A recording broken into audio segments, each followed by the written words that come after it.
नमस्कार मैत्रिणींनो, माझ्या या यूट्यूब चॅनलवरती आपलं सर्वांचं अगदी मनापासून स्वागत आहे। तर सध्या जास्त ट्रेंडिंगवरती जी काही ब्लाऊज डिझाईन आहे ती आपल्याला इथं तयार करून घ्यायची आहे। तर त्याच्यासाठी मैत्रिणींनो व्हिडिओ स्किप न करता पूर्ण बघा आणि आवडल्यास नक्की लाईक करून चॅनलला सबस्क्राईब करा।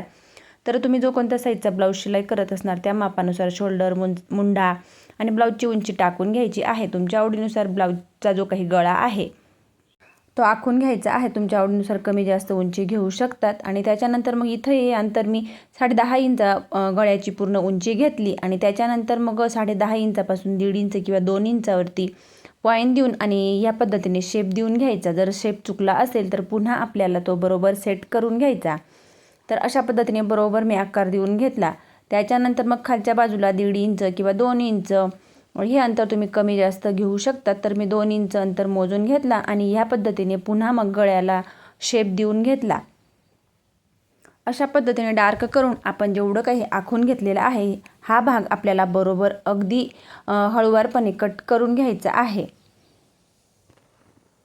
तर दोघंही बरोबर आपल्याला कट करून अशा पद्धतीने हा आतील गळ्याचा भाग आहे हा सुद्धा आपल्याला कट करून घ्यायचा। हा पार्ट रेडी करून घेतला आणि आतमध्ये जो काही पार्ट कट केलेला आहे त्याचा आपल्याला पॅच तयार करून बरोबर जोडून घ्यायचा आहे। तर सर्वात आधी पेपर कॅनव्हासवरती गळा अगदी काटेकोरपणे बरोबर आखून घ्यायचा आहे आणि आपल्याला तो कट करून घ्यायचा आहे। तर बघा ह्या पद्धतीने पेपर कॅनव्हासवरती दोघंही बाजूने डार्क करून त्याच्यापासून 1 इंच अंतरावरती किंवा मग अर्धा इंच किंवा 1 इंच एक्स्ट्रा अंतरावरती आपल्याला तो बरोबर कट करून घ्यायचा आहे। या पद्धतीने चेक करून घेतला आणि बघा तर 1 इंच अंतरावरती तो कट करून घेतला। पेपर कॅनव्हास लावल्यामुळे गळ्याला खूप छान अशी फिनिशिंग येते। तर तुम्ही बिना पेपर कॅनव्हासचा सुद्धा गळा तयार करू शकता। त्याच्यानंतर जो काही आपण गळ्याचा छोटासा पॅच कट करून घेतलेला आहे त्याला ह्या पद्धतीने बरोबर एका साईडला अशा पद्धतीने थोडासा आकार देऊन घ्यायचा आणि दोघंही पार्ट कट करून वेगवेगळे करून घ्यायचे आहेत। तर हे आपल्याला दुसऱ्या कपड्यावरती एक्स्ट्रा वाढवून घ्यायचे आहेत। तर बघा ह्या पद्धतीने मी ते दुसऱ्या कपड्यावरती वाढवून घेत आहे। तर पुन्हा मी अस्तर घेतला आणि अस्तरवरती जो काही गळ्याकडील भाग आहे तो आपल्याला अगदी पॉईंट अजिबात कमी जास्त होऊ द्यायचा नाही, तेवढ्याच मापाने कट करायचा आहे। परंतु मग जो काही हा गळ्याकडील भाग अगदी जे माप आहे त्याच्यावरतीच आपल्याला आखून घ्यायचं। परंतु मग मागच्या साईडला आपल्याला इथं शिलाई मार्जिन लागेल किंवा मग आपण कपड्याखाली इथं दाबणार आहोत, म्हणून इथं आपल्याला अर्धा किंवा पाऊण इंच इतकं एक्स्ट्रा सोडायचं आहे। तर बघा खालच्या बाजूला आणि पुन्हा मग इकडच्या बाजूला पाऊण इंच इतकं एक्स्ट्रा अंतर मी आखून घेत आहे, जे की आपलं शिलाईमध्ये किंवा मग जो काही गळ्याच्या आतील भागामध्ये आपण हा पॅच ठेवणार आहोत तिथं दाबला जाईल आणि बरोबर मग कट करून घ्यायचं। ह्या बाजूला एक्स्ट्रा झालं, परंतु गळ्याकडील भाग बघू शकतात मी जेवढं आखून घेतलं तेवढंच परफेक्ट कट करून घेतलं। त्याच्यानंतर दुसरा पॅच सुद्धा सेमच पद्धतीने गळ्याकडील भाग अगदी आहे तसाच आपल्याला आखून आणि कट करायचा। परंतु मग मागच्या बाजूला अर्धा ते पाऊण इंच अंतर एक्स्ट्रा वाढवून घेतलं। पाऊण इंच कट करून घ्यायचं, उरलं तर काहीही हरकत नाही, परंतु कमी वगैरे पडायला नको। त्याच्यानंतर मग हे दोघंही पॅच आणि मागच्या गळ्याला जो काही आपण कट केलेला पेपर कॅनव्हास आहे इस्त्रीच्या साहाय्याने आपल्याला चिपकवून घ्यायचे आहेत। तर बघा मी ते इस्त्रीच्या साहाय्याने चिपकवून आणि एक्स्ट्राचा भाग आपल्याला कट करून घ्यायचा आहे।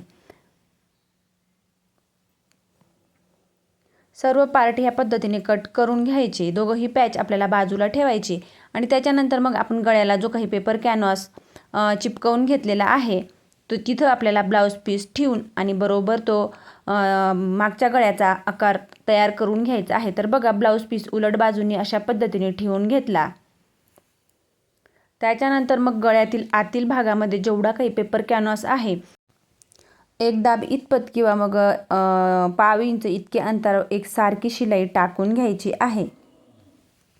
ह्या पद्धतीने आपल्याला पूर्ण गळ्याला शिलाई करून घ्यायची आणि त्याच्यानंतर मग आतील जो काही एक्स्ट्राचा कपडा आणि पेपर कॅनव्हास आहे तो आपल्याला कट करून घ्यायचा आहे। कट करून झाल्यानंतर पूर्ण गळ्याला छोटे छोटे कट मारून घ्यायचे आणि जो काही आपण पान गळ्याचा शेप दिलेला आहे त्याच्या कोण्याला सुद्धा सरळ रेषेत कट मारायचा आणि त्याच्यानंतर मग अस्तर पलटवून घ्यायचं आहे। तर बघा ह्या पद्धतीने पलटवून घेतला आणि पुन्हा मग मी तुम्ही बरोबर आपल्याला पेपर कॅनव्हास सेट केला। त्याच्यानंतर एक सारखं अशा पद्धतीने पकडायचं आहे आणि शिलाई करून घ्यायची आहे। तुम्ही इथं इस्त्रीच्या साहाय्याने सुद्धा प्रेस करू शकतात आणि त्याच्यानंतर मग सर्व बाजूंनी अस्तरच्या सर्व बाजूंनी शिलाई करून आणि एक्स्ट्राचा जो काही कपडा आहे तो कट करून घ्यायचा आहे। तुमच्या आवडीनुसार इथं पानगळा किंवा मग गोलगळा इथं तुम्ही देऊ शकता, तर पानगळाच खूप छान असा दिसतो। एक्स्ट्राचा पूर्ण कपडा कट करून घ्यायचा। त्याच्यानंतर मग आपण जे काही पॅच तयार केलेले आहे त्यांच्यावरती सुद्धा आपल्याला कपडा जोडून घ्यायचा आहे। तर सर्वात आधी पॅच बरोबर ह्या पद्धतीने चेक करून घ्यायचं आहे आणि त्याच्यानंतर मग आपल्याला एका साईडला ब्लाऊज पीसचा कपडा आणि दुसऱ्या साईडला जर तुमची काठपदराची साडी असेल तर काठाचा थोडासा कपडा किंवा मग अशा पद्धतीने ब्लाऊजवरती थोडाफार मॅच होणारा साडीचा कपडा किंवा ब्लाऊजचा दुसरा कलरचा कपडा ह्या पद्धतीने आपल्याला चेक घ्यायचा आहे। त्याच्यानंतर मग आपण जो पॅच आधी सर्वात बरोबर सेट करून घेतला आणि मग त्याच्यानंतर ब्लाऊज पीस ह्या पद्धतीने ठेवून आणि जो काही गळ्याकडील भाग आहे त्याच्यावरती शिलाई करून छोटे छोटे कट मारून घ्यायचे आणि मग इथं सुद्धा पॅच आपल्याला पलटवून घ्यायचा आहे। इथं आपल्याला पायपिंग वगैरे काहीही करायची नाही, म्हणून मग पॅच पलटवून ह्या पद्धतीने त्याच्या सर्व बाजूंनी लगेचच शिलाई करून घ्यायची।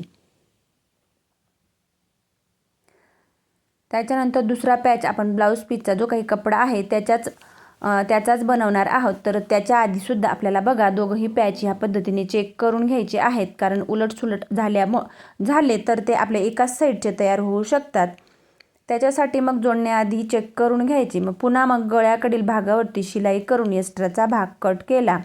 पुन्हा मग गोल आकार असल्यामुळे छोटे छोटे कट मारून घेतले आणि त्याच्या सर्व बाजूंनी शिलाई करून हा पॅच आपल्याला जोडून घ्यायचा आहे। तर बघा ह्या पद्धतीने ठेवून घेतला आणि खालच्या बाजूला शिलाई करून घेतली। तर दोघंही पॅच जोडून आणि एक पॅच अशा पद्धतीने गळ्याचा तयार करून घेतला। त्याच्यानंतर मग मागच्या साईडचा जो काही आपण तयार केलेला पूर्ण गळ्याचा आकार आहे तिथं हा पॅच आपल्याला बरोबर सेट करून घ्यायचा आहे। तर इथं तुमच्या आवडीनुसार थोडं अंतर कमी जास्त, तुम्हाला गळ्याची किती उंची पाहिजे किंवा मग तुम्ही कमी जास्त करू शकतात किंवा मग जे काही माप तुम्ही कट केलेलं आहे त्याच मापानुसार परफेक्ट पॅच ठेवून आणि शिलाई करून घ्यायची आहे। जर तुम्हाला गळा थोडा मोठा करायचा असेल तर पॅच खाली सरकवून द्यायचा, तर किंवा मग जे माप तुम्ही कट केलेलं आहे त्याच मापावरती बरोबर ठेवून आणि ह्या पद्धतीने शिलाई करून हा पार्ट रेडी करून घ्यायचा। त्याच्यानंतर मग आपल्याला इथं दोघंही बाजूंना मागचे टक्स देऊन कमरपट्टी जोडायची आहे। त्याच्यानंतर इथं आपण पायपिंग वगैरे केलेली नाही, म्हणून मग जे काही पॅच आहेत त्यांच्यावरती इथं आपल्याला लेस लावून घ्यायची आहे। तर इथं गोल्डन कलरची लेस मी ह्या पद्धतीने जो काही अर्धा पॅच आहे त्याच्यावरती अशा पद्धतीने लावून घेतला, त्याच्यावरती डबल शिलाई मारून घेतली। त्याच्यानंतर मग दुसऱ्या पॅचवरती ह्या पद्धतीने लगेचच लेस लावून घेत आहे। जी काही कट केलेली लेस आहे ह्या पॅचमध्ये ह्या लेसच्या खाली आपल्याला दाबायची आहे आणि पुन्हा त्याच्यावरती डबल शिलाई मारून घ्यायची। त्याच्यानंतर गळ्याला सुद्धा मी इथं लेस लावून घेत आहे। तर बघा ह्या पद्धतीने राणी कलरची लेस लावून घेतली आणि तिच्यावरती डबल शिलाई मारून घेतली। पानगळ्याचा शेप चुकू नये याच्यासाठी बरोबर आपल्याला खालच्या बाजूला छोटीशी चुनी द्यायची आहे। तर तुमच्या आवडीनुसार तुम्ही कोणत्याही कलरची लेस लावू शकतात आणि इथं बटन वगैरे तुम्ही यूज करू शकतात। तर फायनली इथं छोटासा पॅच लावून आणि सध्या जास्त ट्रेंडिंगवरती असलेली जी काही ब्लाऊज डिझाईन आहे ती मी इथं तयार करून घेतलेली आहे। तर मैत्रिणींनो, व्हिडिओ आवडल्यास लाईक करा, शेअर करा आणि चॅनलवरती नवीन असल्यास चॅनलला सबस्क्राईब करून जवळच असलेल्या बेल आयकॉनला प्रेस करा, म्हणजेच माझ्या अशा येणाऱ्या नवनवीन व्हिडिओची अपडेट तुम्हाला येत राहील। आणि ही डिझाईन तुम्हाला कशी वाटते कमेंट करून नक्की कळवा। ह्या डिझाईनवरती तुम्ही छोटे छोटे बटन वगैरे सुद्धा वापरू शकतात किंवा पोटली बटन वगैरे सुद्धा इथे यूज करू शकतात।